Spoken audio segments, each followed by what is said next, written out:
Yeah, now we are live now. Good.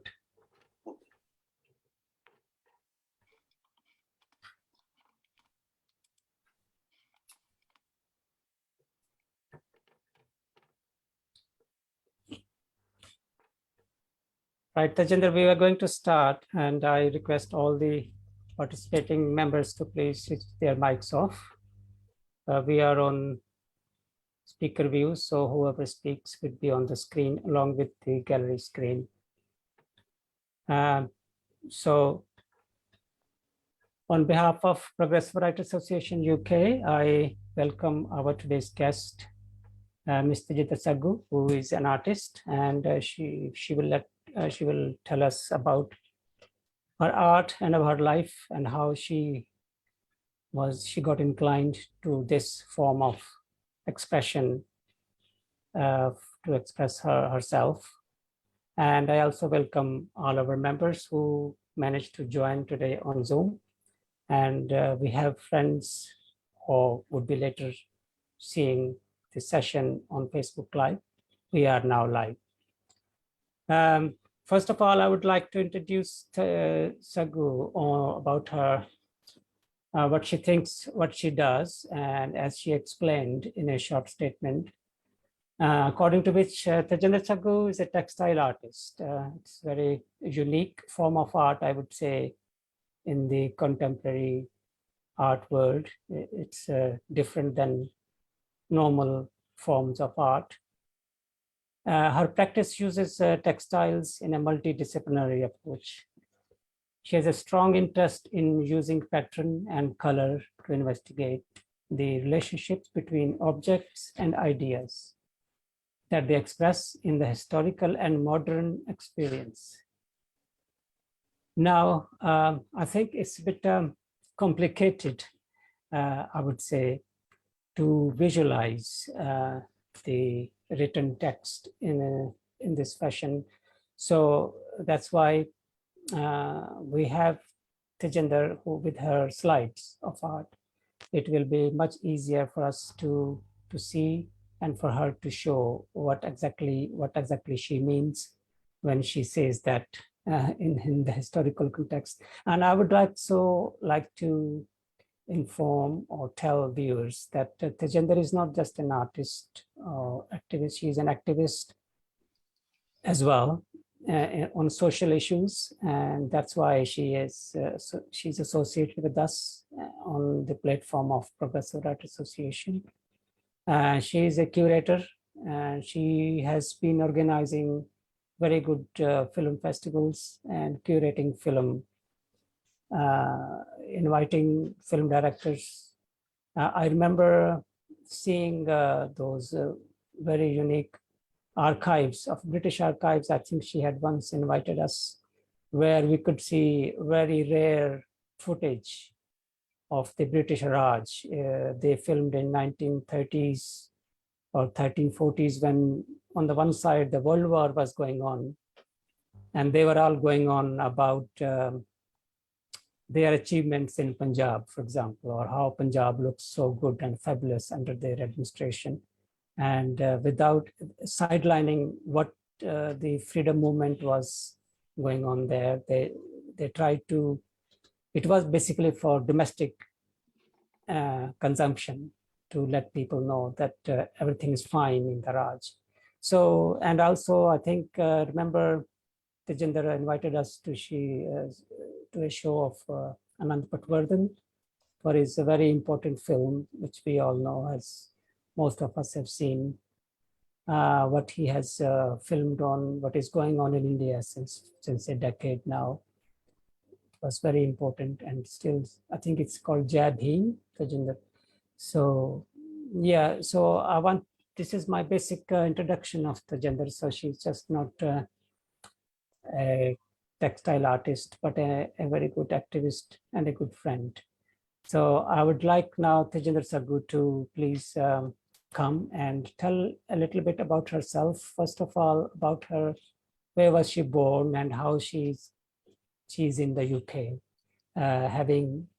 being born of Indian parents of Punjabi background. Tajeder Sagoo. Thank you, Kanwal. That's a great introduction. I'm just going to share my screen. Yeah.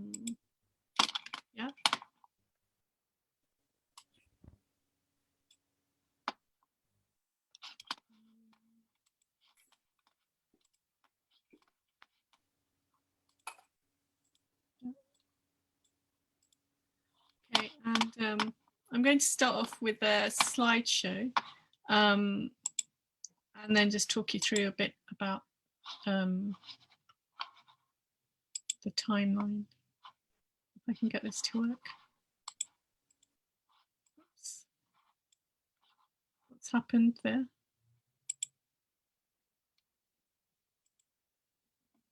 Let me open it again. So I will just go to view. Oh, whether maybe it's there. There we go. Okay. So yeah. So where to start? So yeah. So I thought since it's about, Kanwal was asking about where I was born, you know, and how I came to the UK. I thought I'd start with a picture of myself as a baby, because I was born in Niarobi in Kenya in '68, and my family, with like a lot of East Asian families, came to the UK in the late '60s, early '70s. So we're part of that generation of migrants. And that picture of me is just like from a collage that I did from the Udham Singh reading room, which I'll talk about later. So I thought I kind of structured this chronologically. So I'll just start, you know, at the beginning from my graduation, kind of. But if anybody wants to ask any questions, you know, just put your hand up or interrupt. That's fine. I'm happy to take questions as we go along. Okay, so let's start. How did because my background, like Conrad said, is in textiles. It's actually, to be specific, it's in weaving and woven textiles. So I graduated, there you go, from Central St. Martin's, and I specialized in weaving. And that's, I think, one of the only pictures from my degree show. So although we did a mixture of different things. And how did I get to Central St. Martin's? It was difficult. It was difficult. I had a careers teacher who pointed me in the right direction. So that helped. So I think a lot of it's just by chance, isn't it? Really, sometimes where you end up and who tells you something that leads you to somewhere else. You know, so that was how I ended up at Central St. Martin's. I have to say, I didn't really enjoy being there. It was really difficult because these institutions then, I think they still are, they're really quite elitist. And I was just like a working class girl from Newham in East London, Forest Gate, in this very middle class, very affluent course where everyone seemed to have a lot of money and, you know, but very, very well connected and very, very confident. And so I didn't really fit in there. And I think it's an experience students are still having today, really, where they just don't fit in with their peer group. So I kind of threw myself into my work. And that was quite interesting because in the first year, I almost was like, you know, thrown out because they weren't happy with my work. And by the end of it, I managed to get a first class honours, just because, you know, I just worked really hard, you know, and I really loved weaving and I really loved what I was doing. So that was my kind of achievement on those 3 years. But as a whole, I didn't really enjoy the process, I have to say. So what did I do after graduation? Kind of, I graduated into the 80s, and 80s was like a lot of unemployment. And the British textile industry didn't really exist then. It doesn't really exist now either, to be honest. It declined hugely after, I think after World War I, even maybe two, yeah. So I really didn't really have any options, and there wasn't the kind of course we did. They didn't have lots of advice on what to do or work placements, and it's very different, I think, to now, where there's more emphasis on work. In that course, which is kind of good in a way, it was really weaving and making art for the sake of making art and weaving. So it was all about ideas and expressing ideas. And I don't think anyone on that course particularly thought about, you know, commerce or how to make a living out of doing this, or, you know, so I was a bit clueless when I graduated. And so, you know, throughout my life, I've worked and run my practice, and I've done everything, every type of job you can imagine.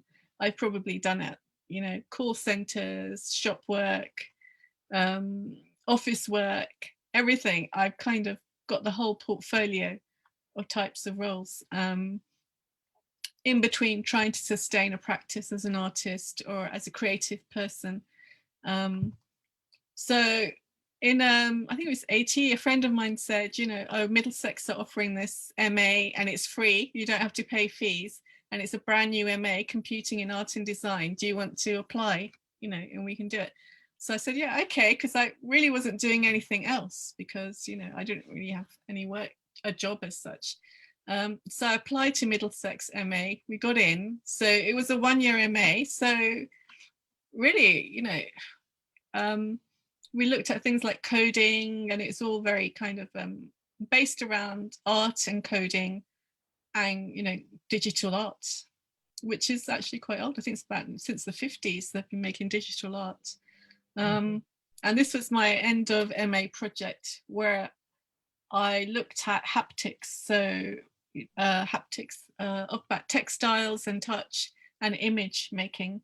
And when I look back at this, it's really, I find it quite interesting that why I decided to use textiles. So the idea was that the way you touch the cloth manipulates the images. And I chose 2 images, one image from a Amitabh Bachchan image from a film, and one a Cartier-Bresson famous image, which if his Magnum Picture Agency find out what I've done to it, they won't be happy. But anyway, so I took both of those images and used the cloth as a medium to interact with the images. And I think looking back, in a way, you know, all my kind of programming of film and documentary and working with textiles kind of makes sense, because actually I was kind of doing that from my MA as well, in a way. So this is from my dissertation, which we all had to write.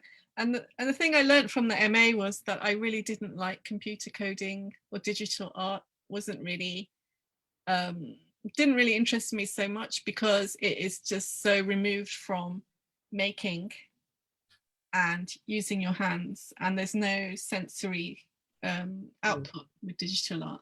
There's no, with weaving there is, or with making, using clay or pottery, you know, it's a tactile art form, you're actually making and you can feel the material. But with digital art, I found it very kind of a bit cold and a bit distant. So in that sense, I didn't really enjoy it, but it was an interesting MA, and, you know, I just kind of did that. And I think it has fed into my practice. Can I ask in between that you chosen this medium, textile, opposite to people normally choose, like painting, sculpture. So what made you choose this particular medium if you wanted to express yourself in art?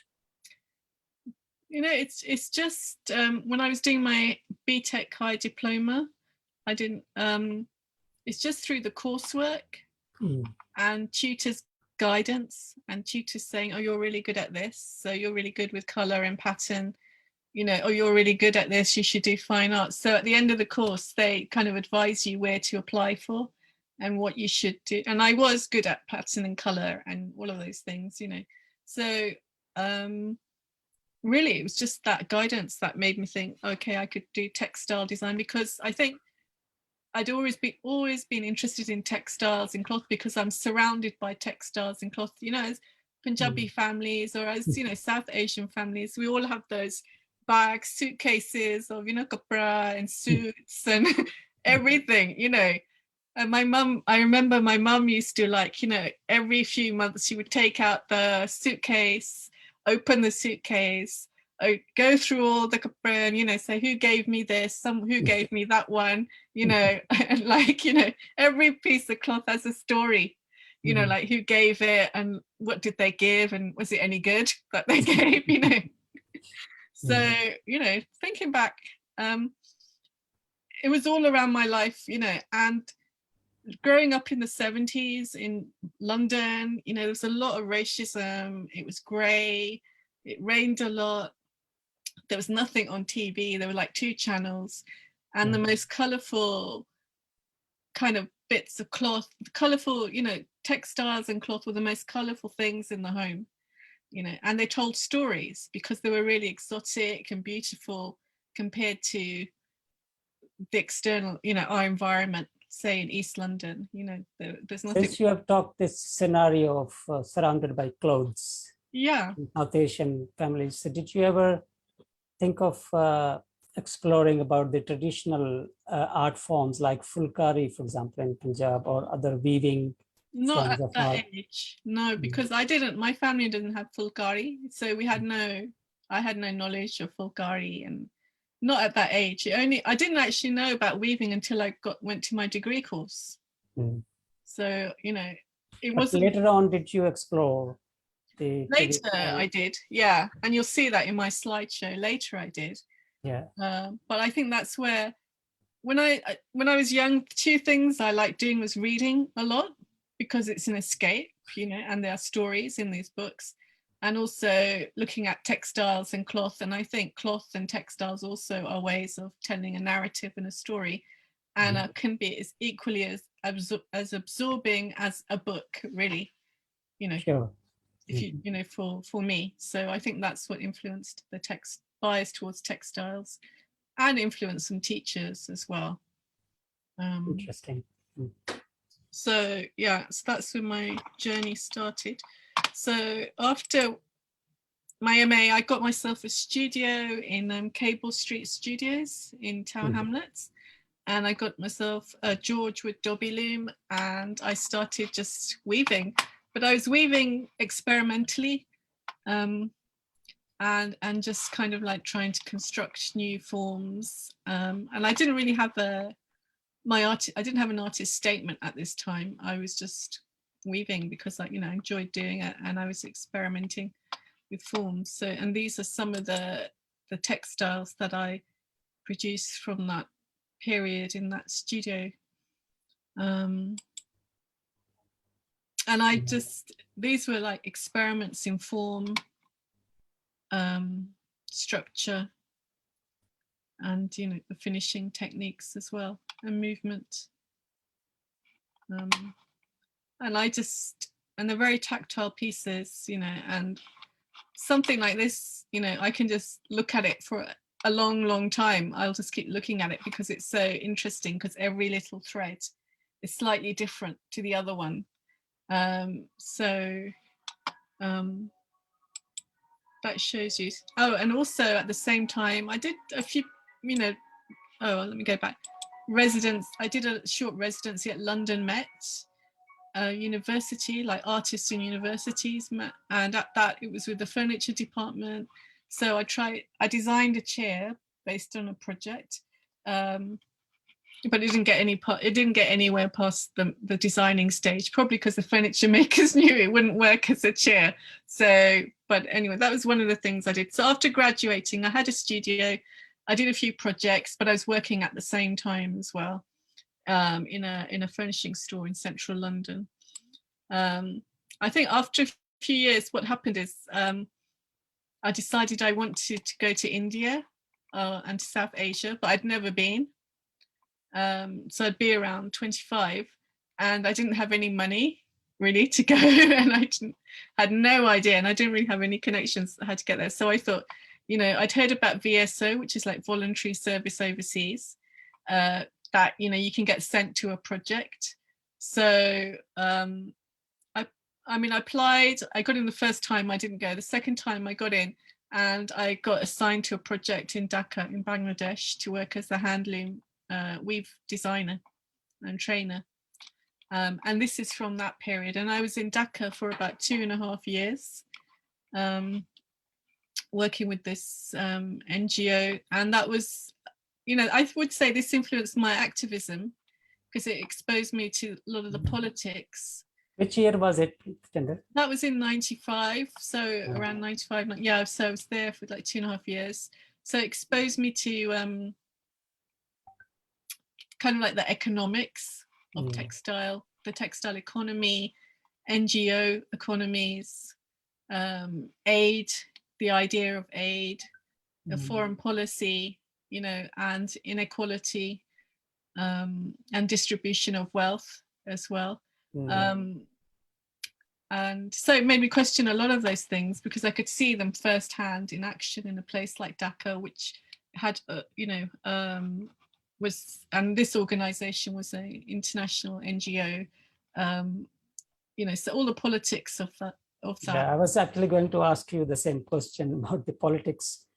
How, I think, is it at this stage when you started thinking of human rights, for example, which you are quite interested in propagating, for example, or being associated with? I think it's, yeah, at this stage, I had more of a first-hand experience of how, because it's a problem in the UK as well. I mean, there are all politics in the UK, and I was politically aware in the UK as well because of the racism. Then we had the anti-apartheid movement as well, and like CND movement as well. So, you know, but what going to Dhaka, what it gave me an insight, a bit like an anthropologist or something. You know, I could see where power resides, not money so much, but how power is part of foreign policy and politics, and how these are political decisions, and how it's connected to, you know, migrants in the UK. Because I was in a funny category. I was like from a working class background, South Asian, you know, and then I was put into this very middle class VSO kind of, we're going to say for do good, and you know, so I have, you know, there was a lot of interesting kind of ideas, and I think that just kind of heightened all of that because I could see. I went to Dhaka to do training in handloom production for export, you know, goods for foreign markets, you know. But when I went to Dhaka and when I went to India as well, I did projects in India, and I thought, hang on, people don't need training in art and design because they're the, you know, they're like the best artists and designers, you know. So I thought, why am I there? Which is a big question. And the second one I thought is like, why are they focused on these export markets, you know, and why are they making markets for, I don't know, Midwest of America, you know, and the biggest market is at home. So I was interested in the why behind all of this, you know, not just the designing and the aesthetics and whether something looked nice for that market, but why are we doing it, you know? So that's, yeah, I kind of started questioning that. At the same time, you know, I took advantage of the trip with VSO because it meant that I could travel to India, you know, so, and I had lots of opportunities and I saw lots of places that I wouldn't otherwise have seen, you know, and for someone like me from working class background, you know, without savings or anything, it was probably, you know, quite a good move if you want to do that. So was it the same time you went to India when you went to Dhaka? While I was in Dhaka, I was able to travel to India. Oh, I see. Just travel over land, and it was quite easy. It was great, actually. I don't know if you can do that now, but you could just walk across the border, you know. But I doubt you could do that now, really. But then it was okay. So yeah. So that working with NGOs and all of that not-for-profit sector certainly influenced my politics and made me question a lot, you know, about you know, being more inquiring about things and not take them on face value so much. So after that, a project that came out of that was actually, after I went to Bangladesh, I did a project with Asha Handicrafts in India, where I worked with a number of small NGOs and small commercial producers on designs for products. Again, which was interesting because like these designs for the kalamkari, producer, that's like a Machilipatnam is like an ancient port in South India, and they've been trading in kalamkari textiles for, I don't know, thousands of years. Which is kalamkari is a name of a technique, I suppose. It's a technique. It's a hand-painted technique, but in this company, in this type of textile, they use block printing. So they're block printed with all natural dyes. It's interesting because I think I have heard this word in the context of calligraphy. Yeah, because it's hand-painted originally. Yes. They were hand-painted textiles using calligraphy and different, they're beautiful cloths, and they would tell stories through the cloths. But the block printing is, I guess they could do more kind of a mass volume of block printing. So that was another trip that kind of influenced me, because again, it was always about product development for export markets, and the designer coming in and the kind of telling people, design this, and everything will be okay, and you'll make lots of sales, which isn't obviously true. So also that made me question the politics of trade, and how systems are rigged in a way, and it's nothing to do with the quality of work, at all, that people are making, or design skills. That's not even an issue, especially in India, Bangladesh, anywhere. It's not an issue, but it's about how trade is actually rigged towards to benefit certain countries and not other countries. And that's where I think a lot of designers don't really engage with that part of their practice. So when I came back from India, I wanted to weave again, and I didn't have a loom, so I rented a loom from this great weaver called Doreen Gittins. She's actually in the Oxo Tower in the South Bank. And while I was there, I did some experimental weaving on using the loom that she had, and just looking at things. These were just kind of experiments in looking at text and textile, and the lines are kind of text, because there is a connection between written text and textile.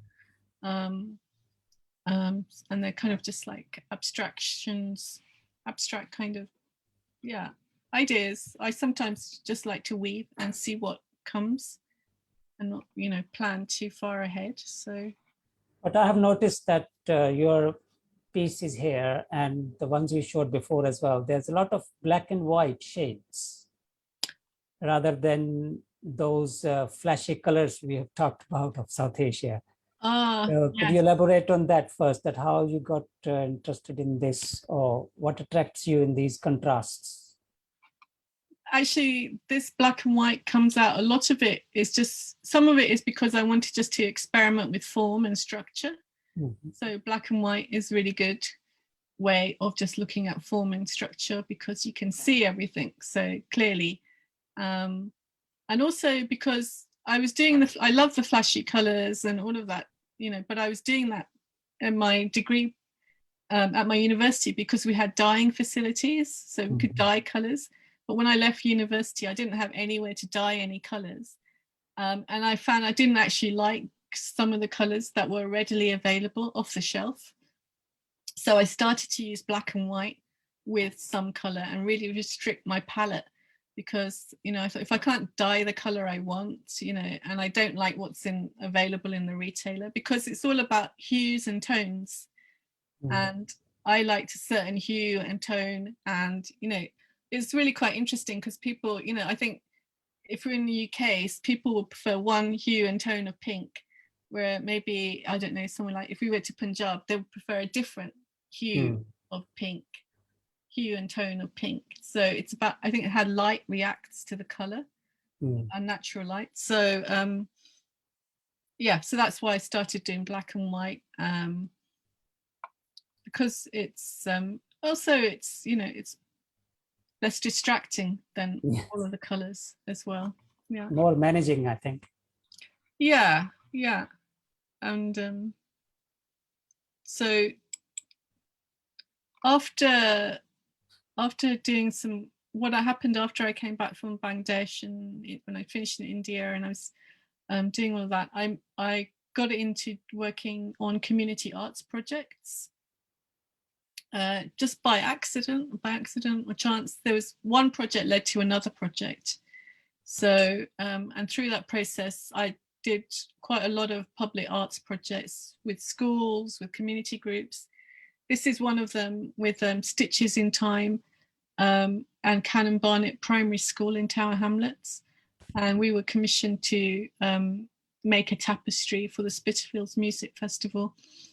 And what I liked about this, working with Stitches in Time and Dye England and Shamina and Sasha and a whole bunch of artists and makers, it's a totally collaborative process. So even though I was the lead artist, you know, it's totally collaborative with the makers, you know, these young children, making them do weaving, and all the artists and, you know, everyone who's involved to make these kind of pieces of community arts work. So that's it, hanging in Spitalfields music, Wilton's Music Hall.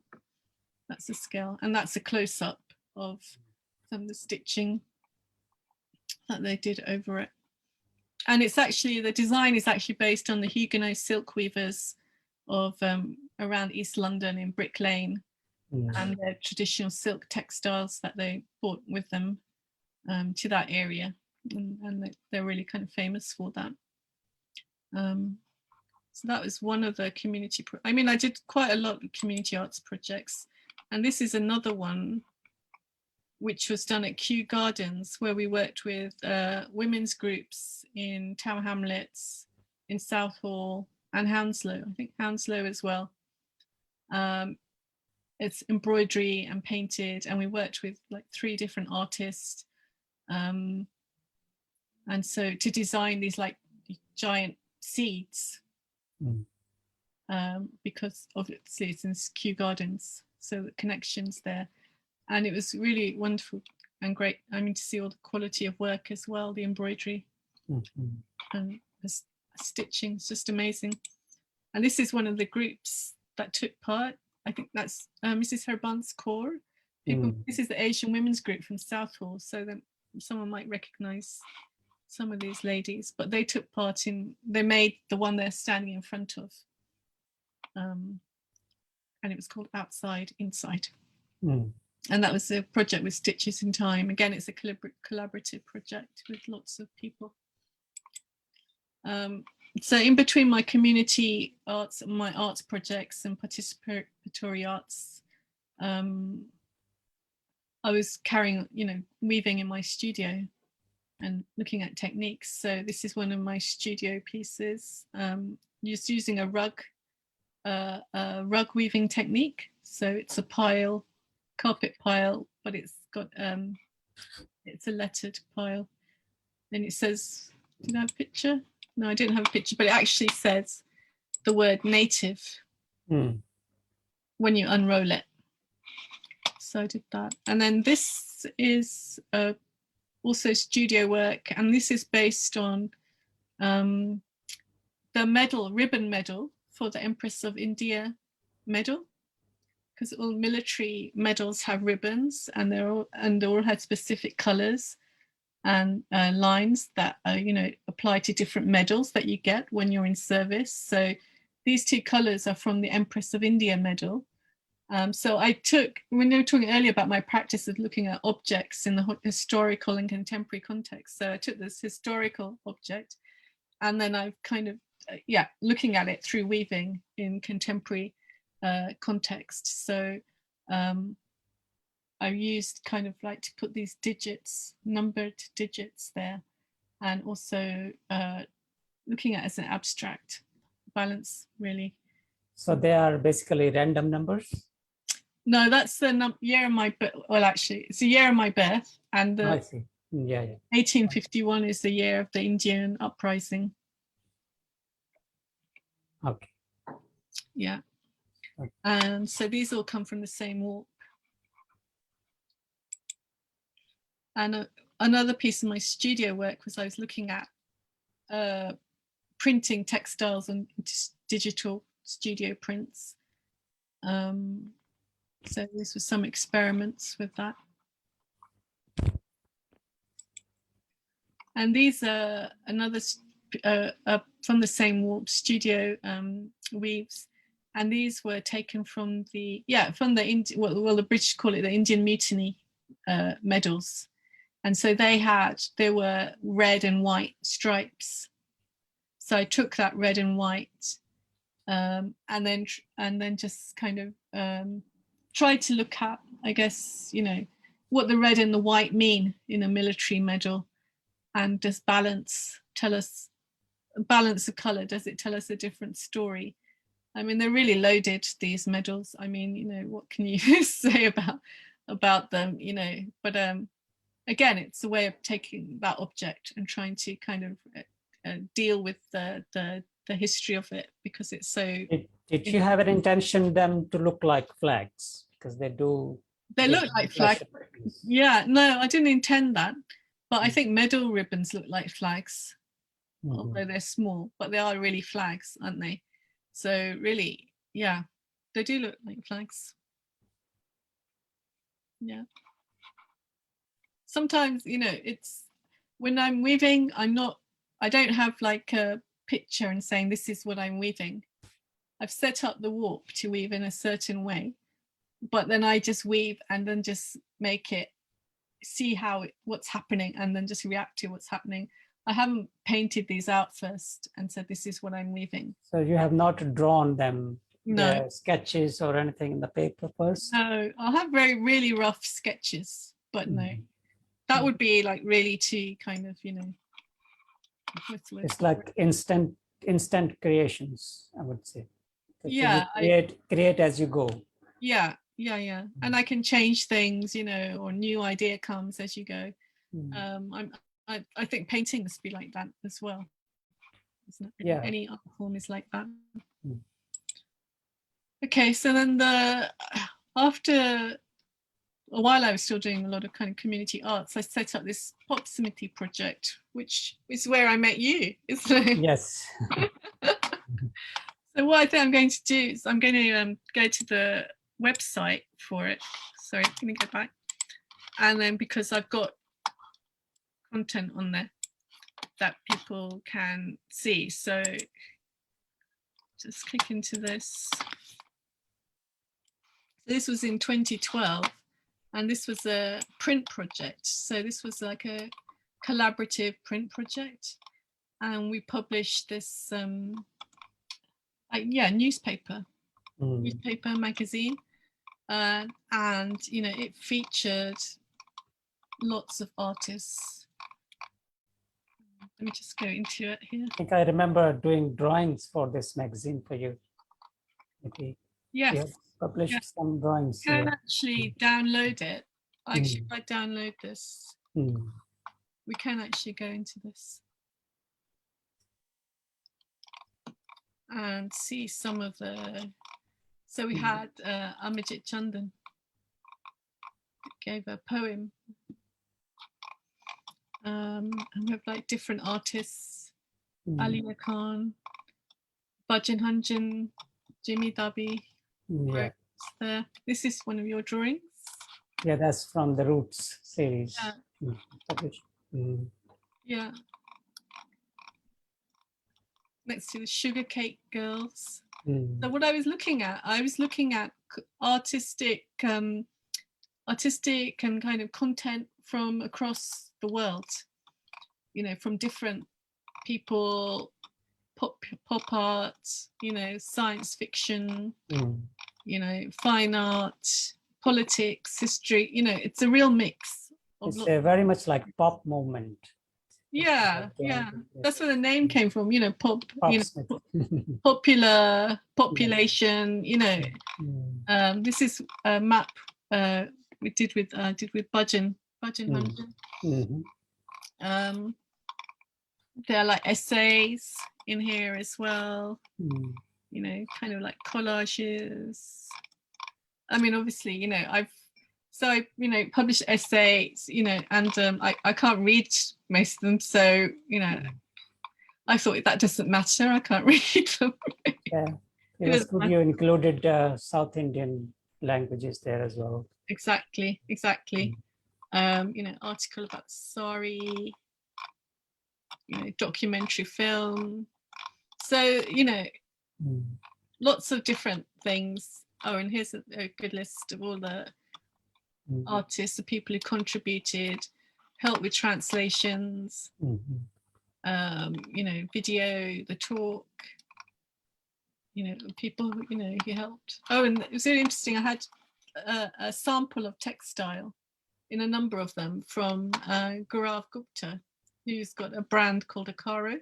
Okay. There's really, if anybody wants, you know, it's this really lovely textiles, all handloom textiles that he uses. So that's in, so I'm going to go back. So that was Pop's Smitty. And then we also had, so you could read it, but also to launch it, we had a debate at Borders Bookshop in Charing Cross in 2009. And we had artists Dina Begum, Priya Sajani, and we had a panel. Paminda Veer, Parmjit Singh, and Kishore Buddha. And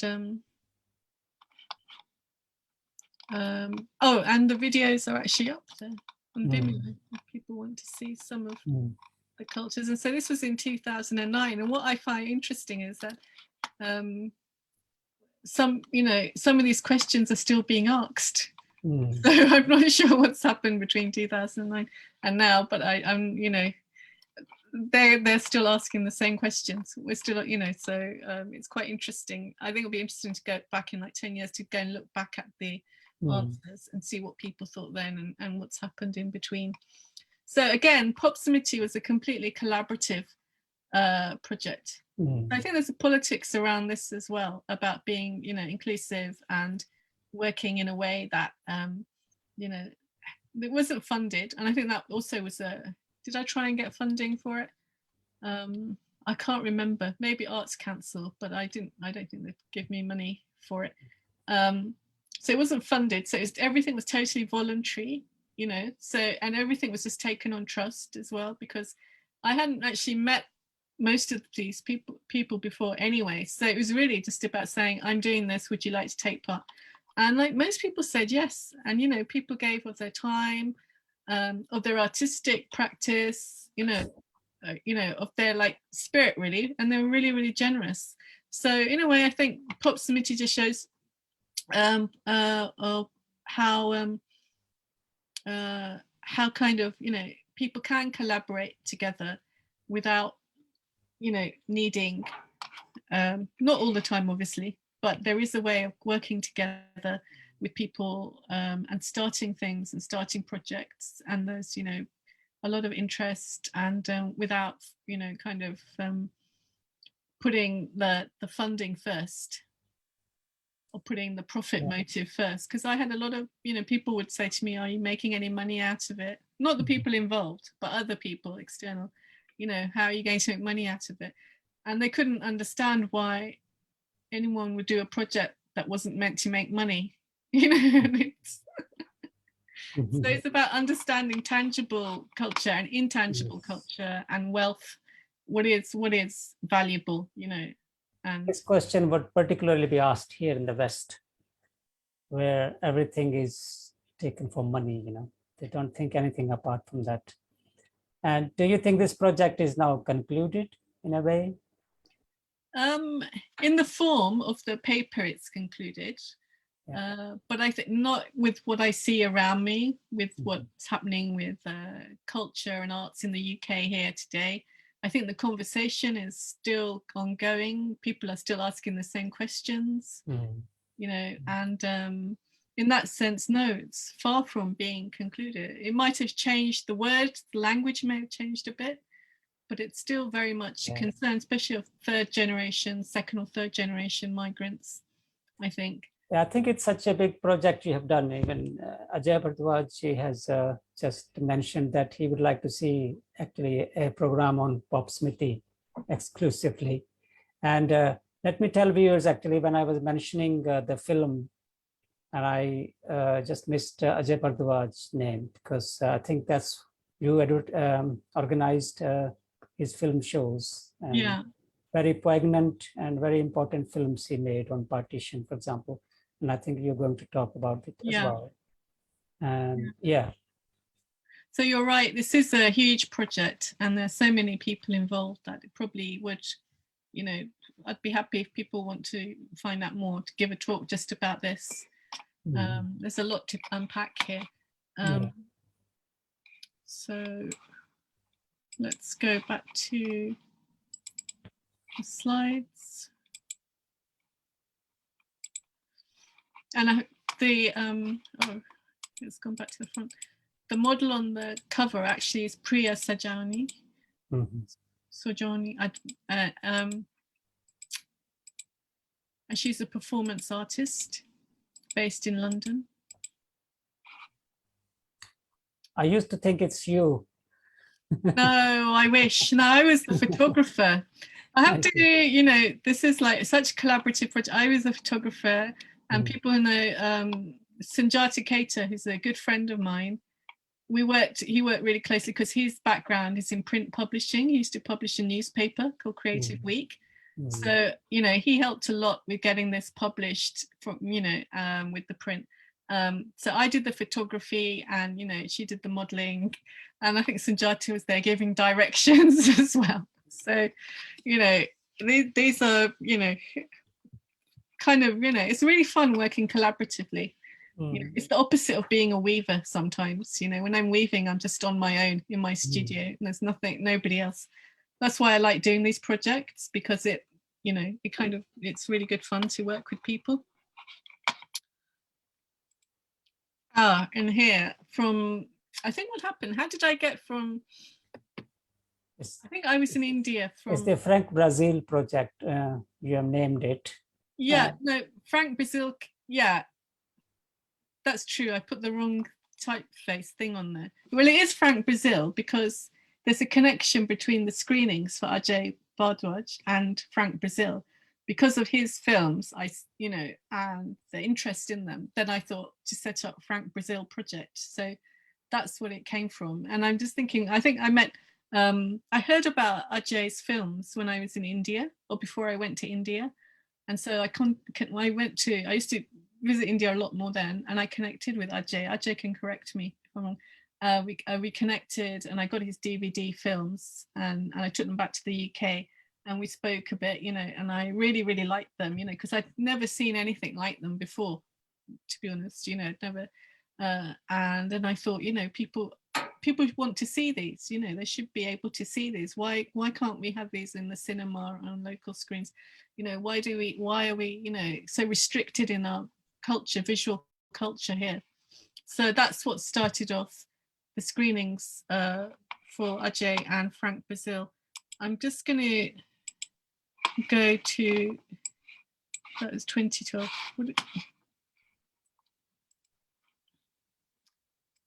I'm not sure which I think before. I think when you mentioned Frank Brazil, and then I think viewers would like to know that what this word, in which context, and what does it mean, and how it is related to. Let me get back to Ajay's films, because before Frank Brazil there was Ajay Bhardwaj.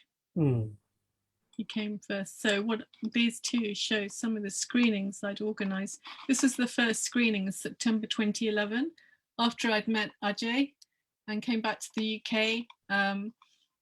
So these were at the programmed at the Watermans, and then we had a Q&A with Meena Danda, Amin Mughal, and Pritam Yes, Singh. I remember I attended that film screening. So that was the first screening, Yes. and it went really well. And we screened both films, you know, and it was really interesting. There's a really good response to the Yes. films as well. I suppose one is on Lal Singh Dil. It's his Yeah, that's the one. Get there, Mills. his biographic Yeah. sketch of Lal Singh Dil in film Ajay has produced, and the same as this about the fair, the Mela, which usually happens in. No, I don't know. Rob. Yeah. Yeah. This one is. Bathinda district. Yeah, this So, one is about the fair. yeah. So they are two separate. Yeah. Yeah, and this one. I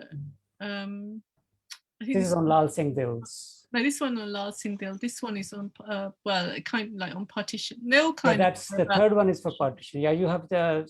This one is together, two of them. Yes. Yeah, I mean they're all about kind of partition in a way, aren't they? So somehow, yeah. Yeah, in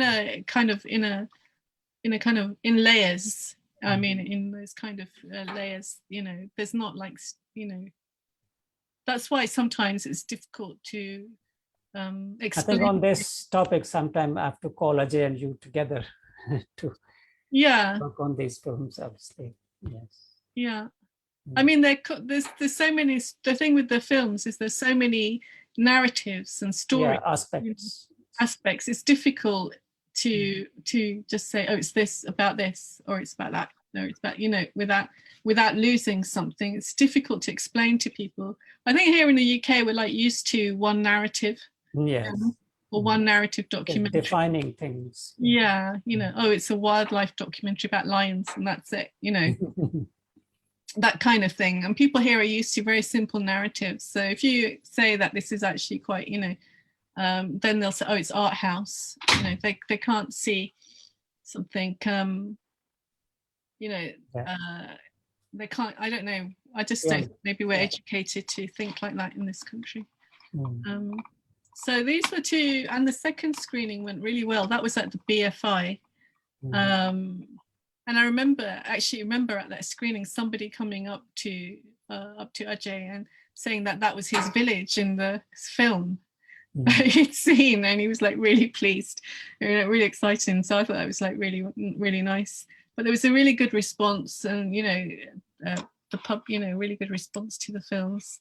So that was the relationship. Yeah, that started with Ajay and his work.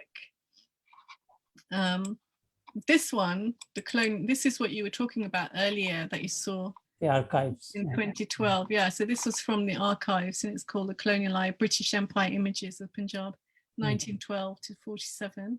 Again, we had a really good Q&A session after it. And that was at this Phoenix Cinema, which is a cinema. Yes, I attended that. Yeah. And it was packed, wasn't it? It was like a huge cinema. Full. I don't know where everyone came from, but I don't know how it happened. But anyway, it was a really good attendance. So for that, I was actually, what happened was I approached the Phoenix Cinema saying, you know, can I screen some films? It was the Anand Patwardhan film about screening his film. I think it was Jai Bhim.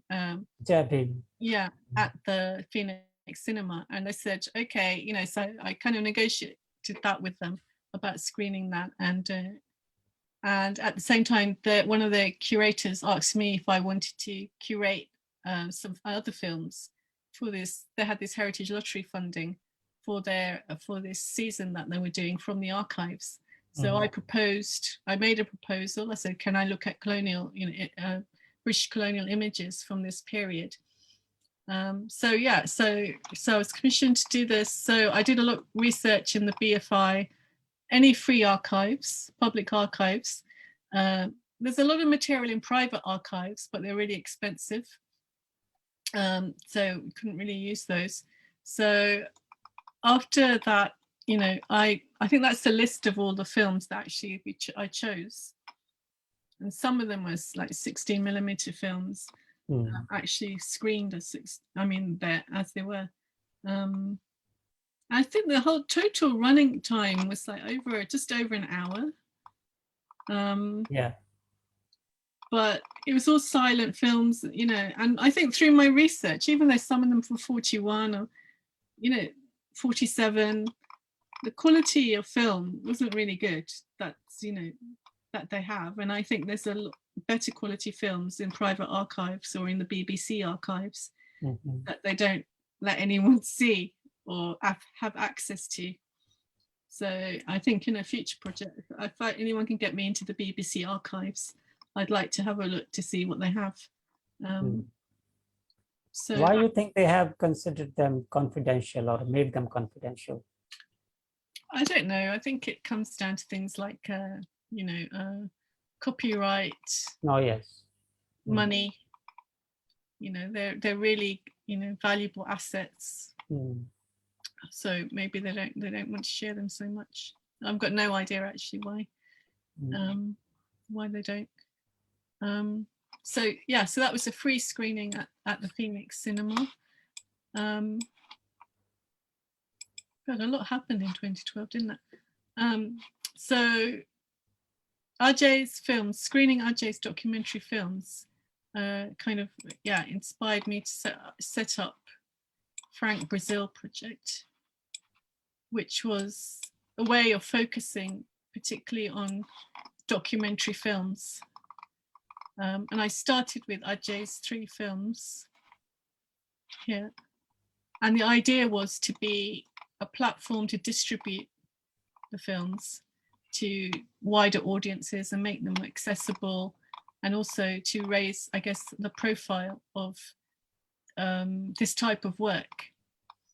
So it started off with Ajay's films, and later on Ajay introduced me to Sanjay Kak, and so, yes. yeah, the filmmaker. Yeah. And then we decided, then we thought, yeah, that'd be good to have both filmmakers on board, and so I was distributed through some of his films as well. And in and around the films, we organised events and screenings. So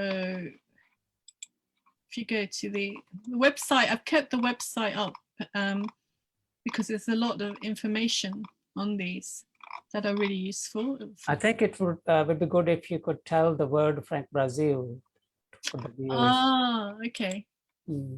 Let's go Frank Brazil. About who is Frank Brazil? Does anyone know who?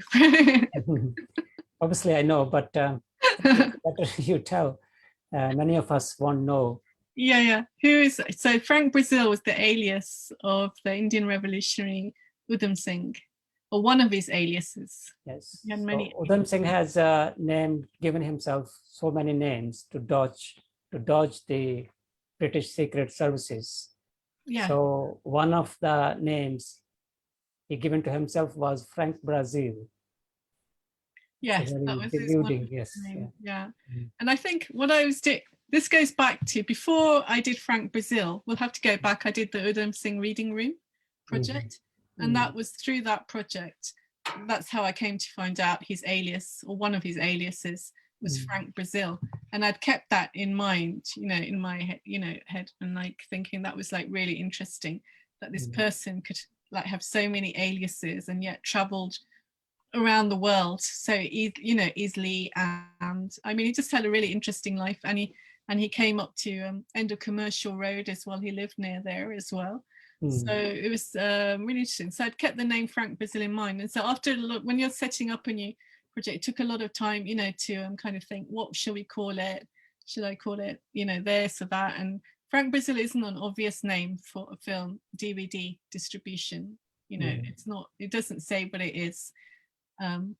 But you know, kind of thought about it, spoke to a few people, you know, decided just to take the risk and call it that, because it's more of a statement than, you know, I don't know, I could have called it Film Distribution South Asia or something like that, you know. So and also it's a play on, it links to the other projects that I've been doing and the other work, and also a bit around the politics of Frank Brazil as well.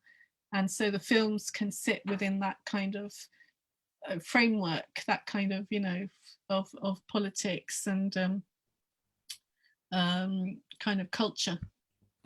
So I think they kind of fit well within that. So yeah, I think, yeah, it's a way of kind of changing a narrative, introducing new narratives and changing narratives on culture, South Asian culture, as we see it in the UK specifically. And so we had like events. So, you know, I said we've got videoed events as well. So these are some of the events. Most recently, I think that was in 2017, we had a screenings of films by Sanjay Dutt called This Land Is Ours. And we have, you know, some really interesting, you know, this really interesting documentary, and Sanjay was here and there was Q&As. It was really good, and we did that in partnership with the BFI. Had screenings organised some screenings in Ilford for 70 years of partition. And I think, oh yeah, some of my favourite was Punjab 2.1. We organised it in 2014. Okay. Yeah, so that was in 2014.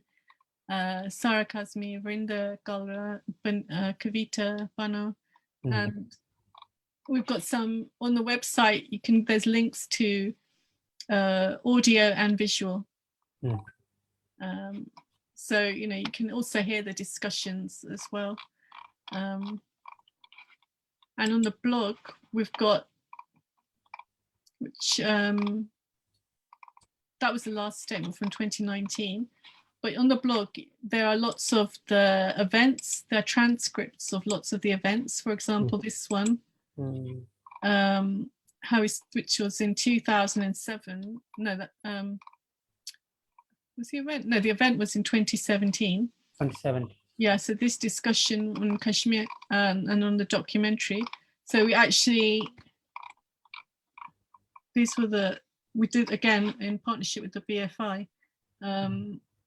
So these were the speakers: Sanjay Dutt, Natisha Kaur, Mehrush Duck, and Mirza Wahid. And then we've got the transcript of the discussion.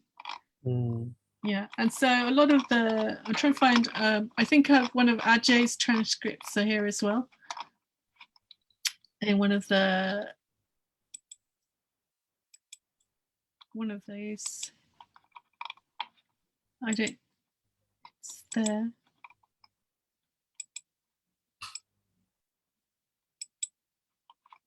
Maybe it's here. No, it's not there, but it's definitely we have the transcript to one of these pages of one of the discussions with Ajay. So yeah, so that's where the link with that's how the link with film and textiles comes in play, really. I think both are ways of, you know, telling stories, just different forms. And textiles, you know, cloth is important. I think it's more important, or it's really important part of the visual South Asian culture, visual culture. And that, like, the earliest animations and films were painted on cloth. Anyway, I think it's more also to do with your intention to collaborate with other art forms and artists that might have attracted you to the filmmaking or filmmakers. I think it's the subject content, and wanting to collaborate as well. Because I'm, you know, oh, here it is. You can listen to Ajay. I don't know if Ajay's still on the line, but we might have to listen to.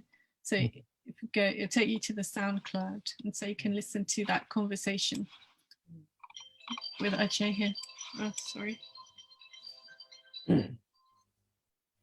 Phone.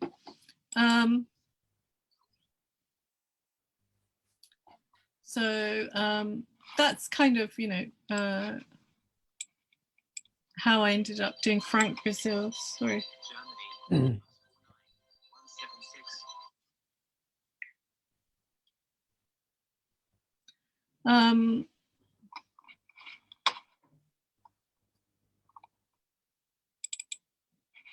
So let me go back to the slides. So it's kind of a bit of going backwards and forwards, you know, with the film and the textiles and the education work. It was kind of, I guess, doing all these things at the same time at one point. The thing with Frank Brazil is, I mean, I had to stop the distribution after I think it was about 5 years or something, because despite my business plan, Frank Brazil, despite my business plan, I had wrote a business plan. So it was a commercial venture. It wasn't a, you know, funded project. I didn't have Arts Council funding or anything. And that was a specific decision not to go down that route, because once you go down that route, then you start having to make compromises on other things. And then you end up, you know, programming content that, or things that you probably wouldn't have if you had a choice, kind of thing. You know, you have to make compromises along the way the minute you start getting external funding, whether it's from the Arts Council or, I don't know, from a, you know, investor or anything. So I tried to keep it independent, and so that, you know, I could just do what I want. But yeah, what I found was that these type of DVD distribution film projects, you know, actually they need a lot of investment in marketing. They need a lot of capital to get the story out and to get the brand out. And it's very difficult to do with basically no budget and sustain it. So that's what I found difficult, sustaining it. And I had to work at the same time and to do it. So in that kind of stark sense, as a business model, it didn't work, but that's okay. I think I've got the body of work there. You know, it's a substantial amount, and I think it's valuable in that sense. You know, that it happened. I'm glad that it happened. You know, but yeah, it's difficult for all film distributors or DVD distributions. Obviously, everyone watches everything online now, so that's changed the as well. So there's all of these different things come into play. So.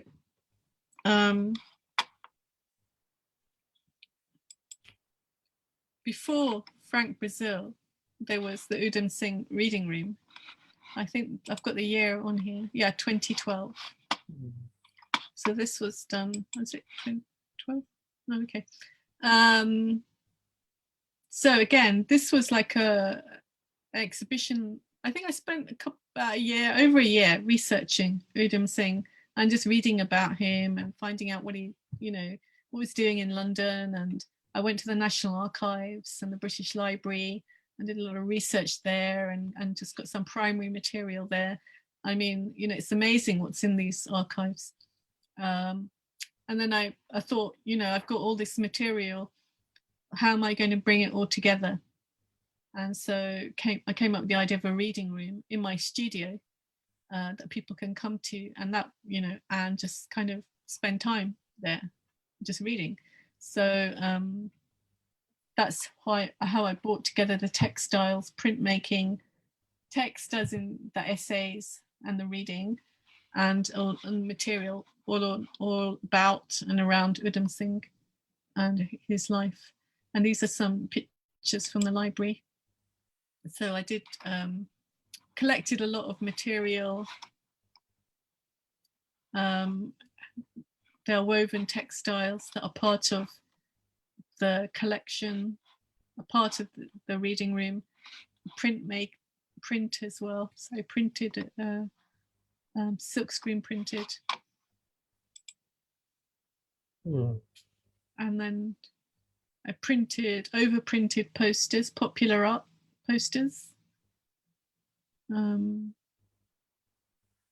So this is from part of the reading room exhibition that it was at the time. So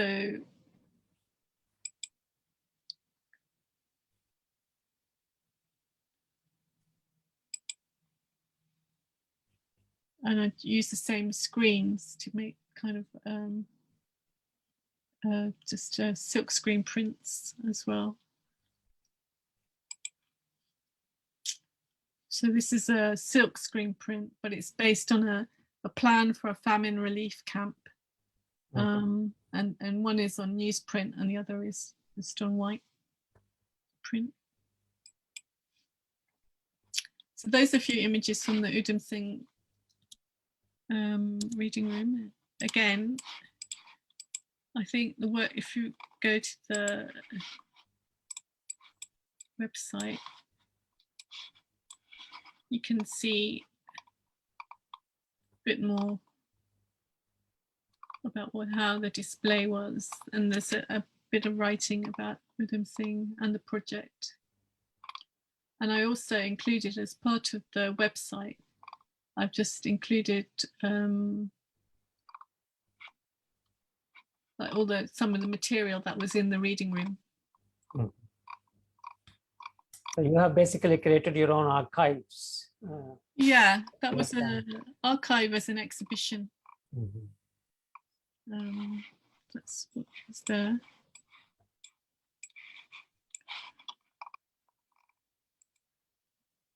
And then after the Udham Singh, I think there's a Sikh TV came around and did an interview. So I think somewhere on YouTube there's an interview with me about that exhibition, which I'll never watch anyway. This Radcliffe line you have titled, obviously has to do with partition, of course. Yeah. So how did you visualize this, or what actually comes under that title? Okay. Radcliffe line. Through back to the beginning. Oops. That's it. Okay, yeah. So the Radcliffe line is, I'm going to go to the website again. I don't know what that white square is there. The Radcliffe line, yeah. So it was an exhibition. I was looking at material objects in and around the Radcliffe line, because I was thinking about like the objects that I had. A lot of it came out of my own kind of collection, like these on the right, textiles from around the Chittagong Hill Tracts, which would have been partitioned in 47. And then I had things like textiles from Punjab, my own collection that I had, or that my mother had made from our family, which are also from in and around the lines of partition, and textiles from Gujarat as well. So what I did for this, the Radcliffe line, I'd been reading this book. It's called India by Design, Colonial History and Cultural Display by Saloni Mathur. Yeah, so, and I thought, read that book, then I thought about my own collections and the textiles that I collect, and I realized not just textiles and objects, that they all come from somewhere. These lines cut through them, but these objects and techniques and patterns and colors permeate all these lines, so why, but we don't, they're demarcated by these lines of partition, but they've traveled, these pattern and textiles travel through these lines regardless whether they're there or not.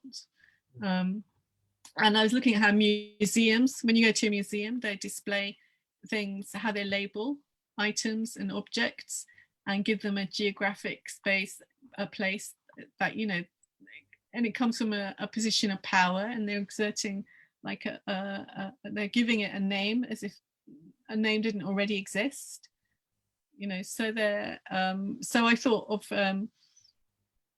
putting these within a different context, just looking at that line and kind of trying to imagine, that line is a kind of not there almost. And, because he just drew a random line. So, why do we pay it so much attention, really?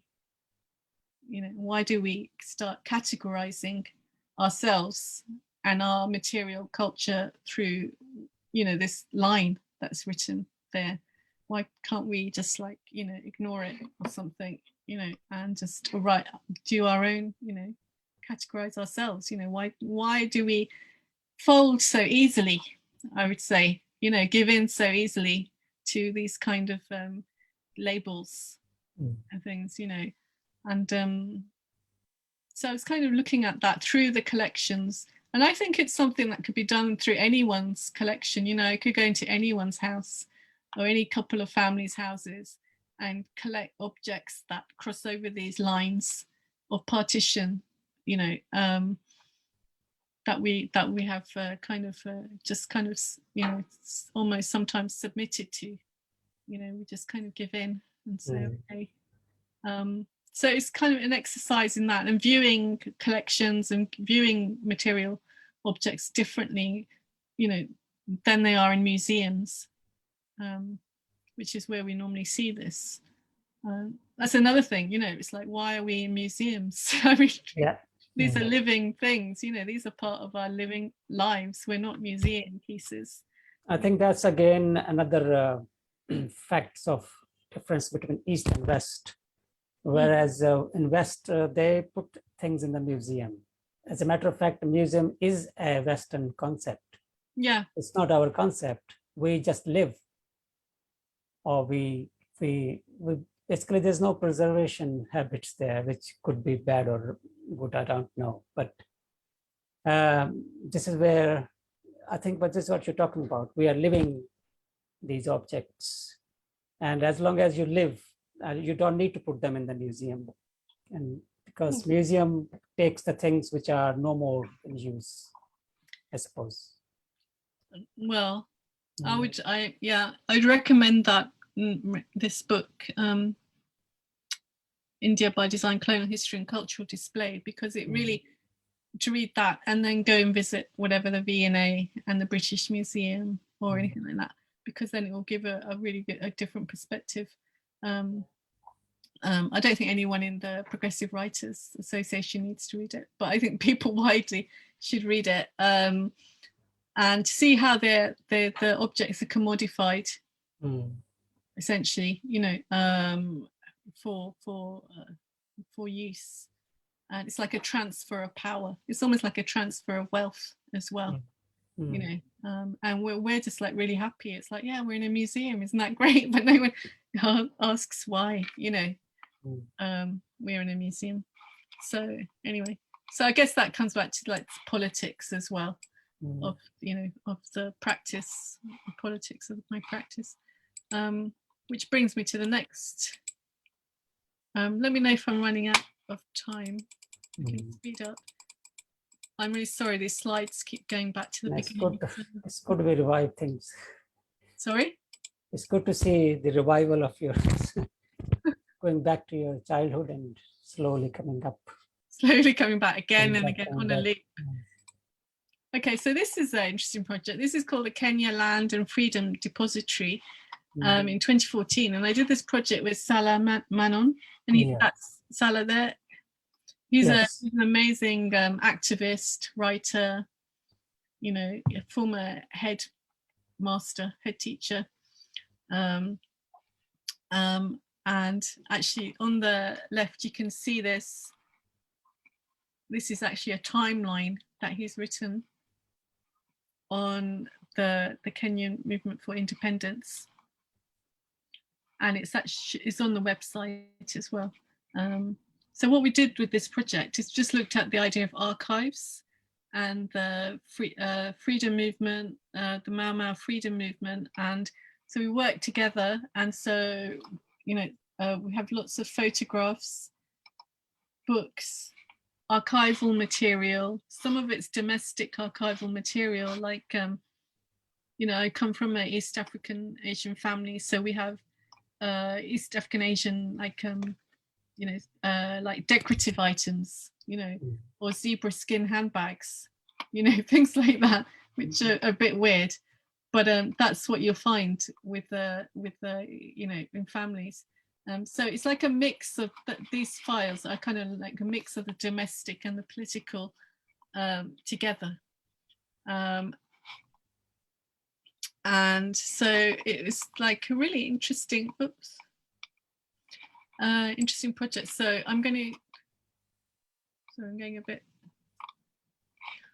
let's go back to this one. I'm going to go back to the website because there's a write-up about it on the website. Yeah, so if anyone wants to find out more about it, there's a write-up about it, about the project, why we did it, why it's called the Kenyan Land and Freedom Depositories, because there was the Kenyan Land and Freedom Army just fighting against the British for independence. We also worked with Shiraz Durrani, who's an activist, and he has a very close connection to Kenya. He was an activist in Kenya, and he's a publisher as well, and he's published a lot of books on Kenya independence and the activists in that area in Kenya. So this gives you the background. And what's interesting for me when I was finding out about this was that this all happened after World War II, you know, after what happened after with the with Germany and the Holocaust, those human rights abuses. You know, this is in 52 and the British were setting up like internment camps, you know, concentration camps for, you know, for Africans, you know, and I was just, you know, and I read the book by Caroline Elkins. I think that was the book that she wrote on British in Kenya. And it's just really shocking, the violence is just really shocking. And this is in our living history. This is in 52, you know, this isn't like in the 18th century or something. You know, this is like really recent, you know, and it's something again that we thought, you know, obviously I was just born in Kenya, so I didn't know that much about the history or the background, but Shiraz and Salah were much more, you know, they brought their experience of Kenya and their personal knowledge and their professional knowledge as activists in Kenya. I mean, Shiraz is he's from, you know, a librarian, an activist librarian, and he's written a huge amount on Kenya and the Mau Mau independence movement, as well as Salah, he's a writer. And like it said here, he witnessed the forced removal of Kenyan Africans at the age of 12. So they're both. What's his full name? You said Salah Manon. Salah Manon. Yeah, so he's the co-curator of the Kenya Land and Depository project, and he, you know, so in this project, I think I was more like the visual curator who brought it together, because you know, obviously Salah and Shiraz. Yeah. You know, I met him once, I think. Yeah. We have conducted some program in library, I think, on more movement. About the more movement. They're the experts. You know, they've got the kind of the intellectual legacy, and they were there. They're witnesses to some of the violence as well, and they're very much part of what happened in Kenya. So we came together and we put together this Kenya Land and Freedom Depository. So if you go into the website, you can download the timeline that Salah had actually written, and you know, it's really, I recommend people to read it because it's really excellent. It's really succinct, and it just takes you down like an order, you know, of events, and gives you a really good framework of what was happening at the time and what led up to. And it's interesting that it's all on Pop Smithy website. Yeah, because what happened after I did Pop Smithy the paper, because of the idea around it, for it to be like a platform for projects, a platform of, you know, working with different groups and collaborating, you know, I thought, you know, it could just sit on there as a project. And are you still adding on more materials to this website, to your future projects, for example? This is my website. I don't have one called, you know, tajendersagoo.com. This is actually my website. So as I do work or anything, I'll add it on. When I do like public projects, you know, I'll add it on to this. So I printed these folders which say black, grey, white, because what the British used to do when they were processing people in the internment camps, for internment camps or for imprisonment, they would give them a label whether they were black, grey or white. That means how likely they were to be independence fighters. So they were like colour coding people, and that's the terminology that they used. Criminalising people, actually.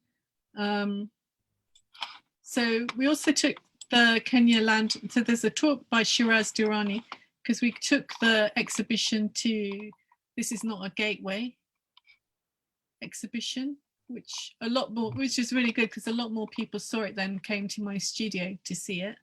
You know, so that was really good. And it also went to JNU in Delhi. It's part of this. I will just put part of this.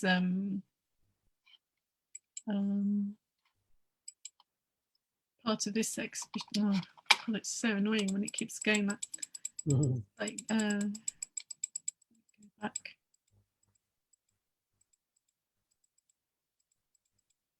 So yeah, it went to JNU. It's part of this vision mix. This one. Vision mix, and that was in 2015. And it was just a whole group of artists and mostly filmmakers, actually, who exhibited there. But I took the archive and put it on display there, the Kenya Land and Freedom Depository. So that was on display there. So it was quite good. It got shown at a couple of places.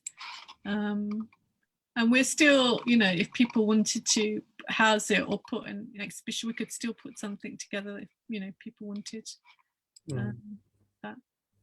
And that the last picture here, I had just sort of some, to end some of that, is the studio work, just some of the silk screen prints that I'd been working on before COVID. It shut down a lot of spaces. So I think that's like a really quick that's most of the projects here. I covered those briefly. And so what I'm doing today is I'm just getting back into the studio and trying to do new work. Sometimes, you know, I'll just make work just for fun, just because I like doing it. So that's what I'm doing at the moment, or trying to do. I do have some ideas for future projects, but it's very early days. Yeah, that's my that's it really. Thank you very much, Tajender. I think our viewers must be having some questions in their minds, and I'm sure Ajay and Anju Balaji, Asim, Gurnamji, and Asim Aliji would like to ask anything they thought about, or express what they thought about today's conversation with artist Tajeder Sagoo, please. So I request all members present here, please, you can switch their mics on, and if they would like to ask a question, they can raise their hand, or they can just let us know. Vakasji. Okay. Tajender ji, this is a wonderful, very exciting, very powerful, and very impressive. Oh, thank you. And the one thing I want to just, I was listening and just want to know the person who has a very strong impact on you, your teacher, when you was doing the BTech and then you were converted into here in designer, textile designing, and then become more interested. So I just want to know something more about that, that character, the teacher, who has a very strong impact on you. I didn't really have a teacher, not art teacher. Actually, when I was at school, my art teacher didn't, was very surprised when I got into my BTEC. She told me she was very surprised that I got in. I didn't really have that much. My art teacher at school wasn't that supportive, really. I think I kind of, I didn't really have. No, I think the careers teacher was more supportive than my art teacher, really. The art teacher was very surprised that I got into my BTEC. My other teachers, when I did my BTEC, they were quite surprised that I got into a degree course. I kind of surprise people all along the line when I do things. They weren't surprised. I think I was very self-driven when I was young, because I used to do drawing and art from a really young age, and somehow I got it into my head that I wanted to be an artist. And I think a lot of that, and I really enjoyed art at primary school and then not so much at secondary school, but I was very, this is what I wanted to do. I wanted to be an artist. I didn't know what type of artist, so I think I kind of at what age you realize it that you are born as an artist? I think when I was in primary school, I used to get requests to do drawings, and I used to be asked to draw the cover of the register or something like that, and the teachers would tell me that I was really good at art at primary school. So, and I really enjoyed doing it. So, yeah, from quite a young age, I liked being creative and drawing. Yeah. Thank you, Vakasji. Ajay, you can put your mic on, please. Ajay Bhardwaj. Thank you so much, Tajender. I'm just absorbing the impact of the presentation, honestly, and I'm overwhelmed by the intensity of your engagement with the diversity on the spectrum of aesthetics, art, archive, and and the perspective with which you bring the politics to play with each of them is amazing. I mean, I haven't experienced ever a presentation by an artist who can deal with and immerse in so many diverse forms of curation, of creation, of exhibition across the different media and arts. So extremely grateful. I really don't have any question at all. I mean, I'm just absorbing, and if there's a recording, I'll probably go over it, listen to it again. Thank you. My kind of thing is that that normally when as an artist or as a filmmaker, one gets too absorbed in one particular form of art and its engagement. What was it that made you sort of move almost seamlessly and with such intense engagement across the spectrum of things that you do? I mean, what does drive you? How does your mind think? How do you sort of engage? What is it that sort of move you to engage like this?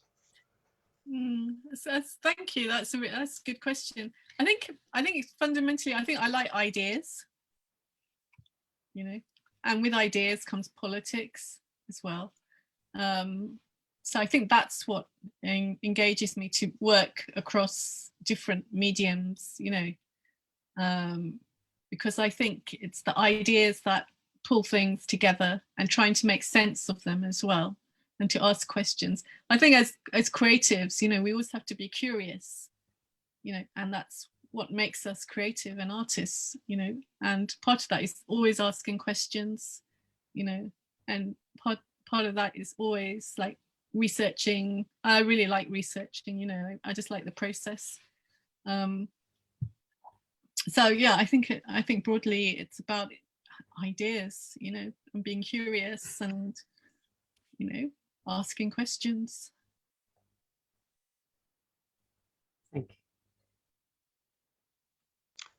Thank you. Thank you.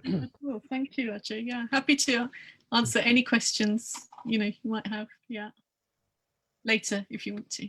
Mhm. I think besides the ideas and fascination, I think there's also this intense urge to experiment aesthetically with different forms that exist. It is true. I did think of that. I thought I do kind of jump around sometimes, and I'm not, I don't I used to think that was a weakness in the past. I thought, I should just do one thing and just do that and don't do anything else. But the problem is I'm interested in a lot of things, so I thought I'll be an artist who's interested in a lot of things instead. I think it is not a weakness, it is a positive point.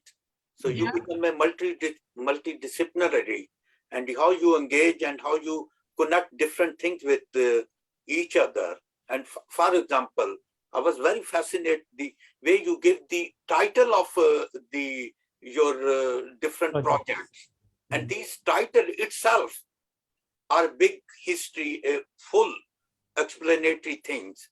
So this is multidisciplinary things. I come across first time any artist who has a very broad vision and very strong language and very creative. Yeah, thank you. I have to say, the language, is really important, I think.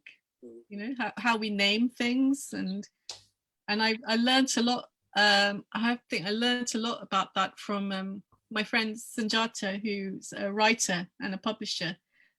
And so sometimes, we talk about it, and some of the language, it's kind of approached by the way the press or the popular media approaches language, because it's really powerful. And like you said, it can tell, Udham Singh Reading Room, it has a lot of power to it. And, and not to be afraid of being big, even if the project is small, don't be afraid of expressing, really being loud and making noise, and taking up space as well.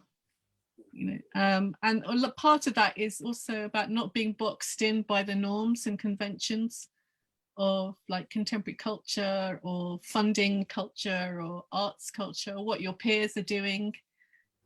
What do they call projects? I'll use that language or whatever. It's about breaking out and finding, being noisy, a bit disruptive as well. It's fun. It is a rebel. You are rebel. Ajay is a rebel. So I remember when I was watching the documentaries of Ajay, he was true rebel. So nice to see many rebels together. Kamal is a rebel. Okay. So are you, Vakas. Right.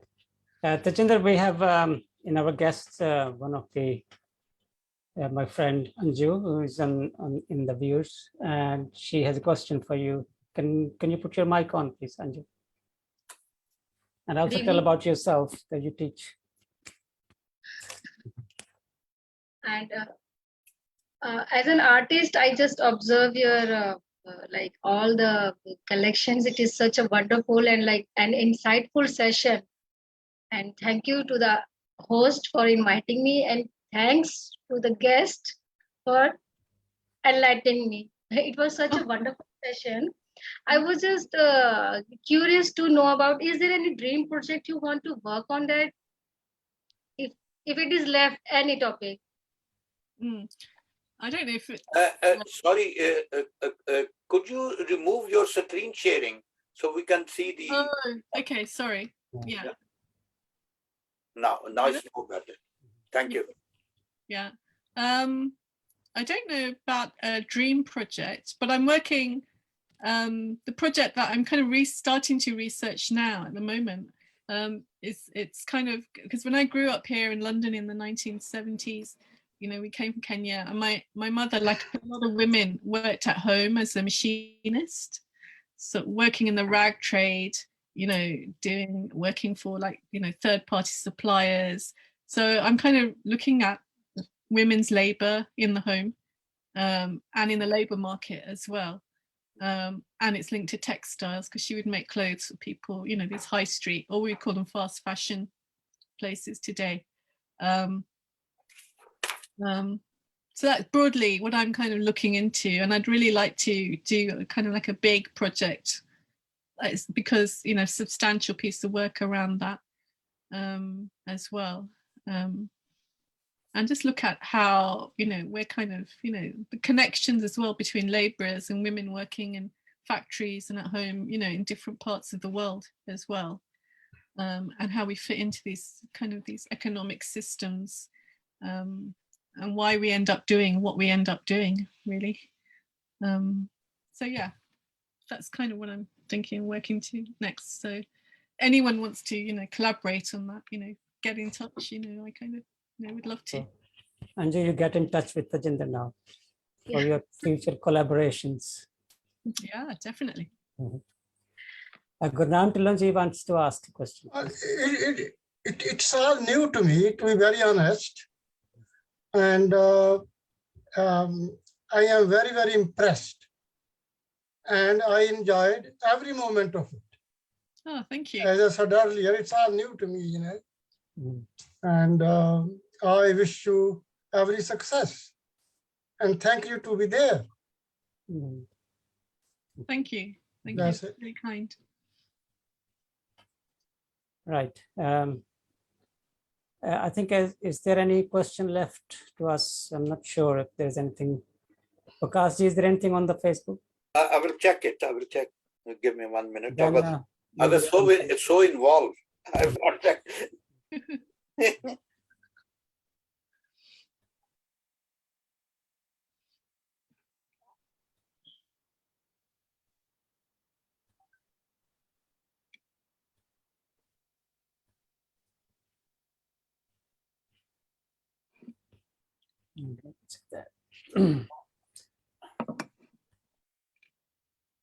I think you have covered most of it, Tajender, and Yeah. most of it, I think I have witnessed projects being realized.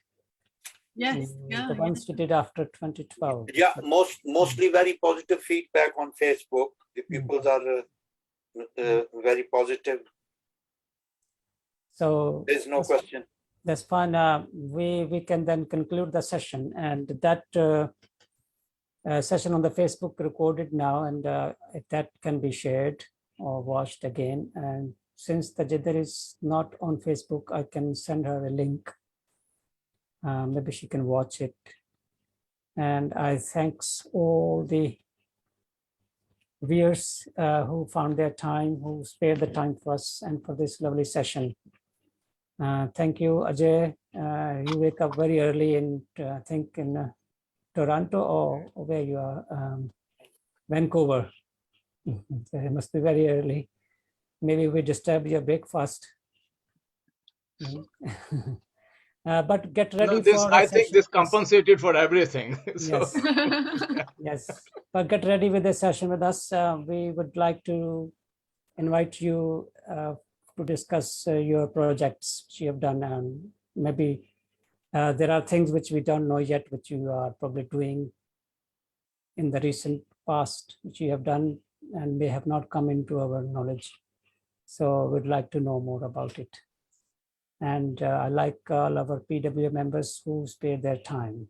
And I'm very grateful to Tajeder Sagoo to find time and also to arrange all those slides and everything she especially did for this session. And just to let everybody know, Tajender is one of our members at PWA UK, and we are proud of her. Thank you very much. Can I just Thank say, you. Yes, sure. Can I just say thank you to everyone, to you, Kanwal, for inviting me, and for all the fellow members, PWA members, and Ajay, especially for waking up for the talk. Brilliant. Thank you. Yeah. Thank you. Okay. Bye. Bye.